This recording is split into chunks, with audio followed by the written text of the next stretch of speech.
we're a couple of months away from launching yet, but it's good that people are talking about it. It was more than the case when I launched Sky Television all these years ago. Almost nobody talked about us at all, and I think about 5 people came to our launch party that didn't actually work for me at the time.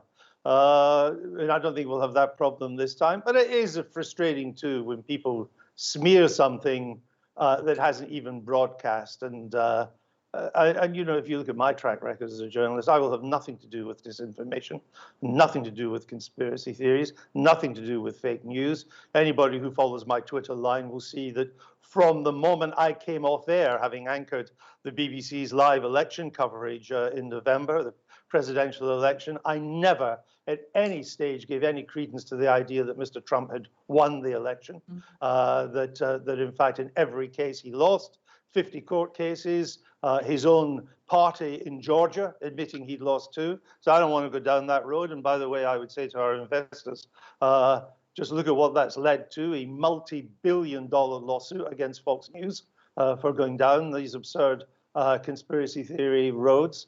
And they will lose. They have no defense. They've attacked a machine company, a voting machine company that actually only had 1 voting machine in the election in that well-known swing county of Los Angeles, where, of course, obviously you have to fix the votes in favor of the Democrats for them to have any chance of winning.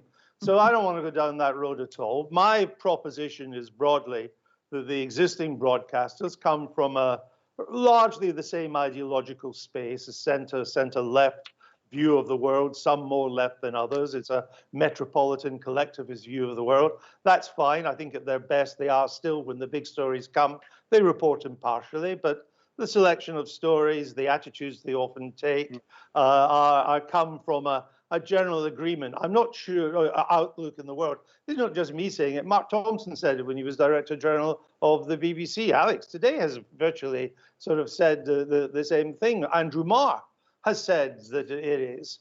And I don't think it just comes, you don't change the outlook of a broadcaster by moving a chunk of it from London to the West End of Glasgow, for example, or to the posh parts of the fashionable parts of Leeds or Manchester. They've got the exact same views as London. I mean, you take the West End of Glasgow, it voted, I think, 4-1 for Remain, and even voted for proportional representation. The West End of Glasgow and Cambridge were the only 2 areas that actually voted for PR in the whole country. So geographically doesn't change. It's a question of voice. Are you giving voice to people that feel they don't have a voice? One of the things I was struck with, and for a while it gave a new lease of life to Question Time, which is when it went to the north and you had audiences in Yorkshire or Lancashire, and some southern smoothie on the panel would say, yes, but of course they didn't really know what they were talking about, did they? And all you had were these Lancashire or Yorkshire accents, and oh yes, we did, you patronizing twit. And I think we want to give a little bit more voice to that. I think there's, if we just come from a slightly different center-right view of the world, there is a ton of space between that view of the world and Fox News.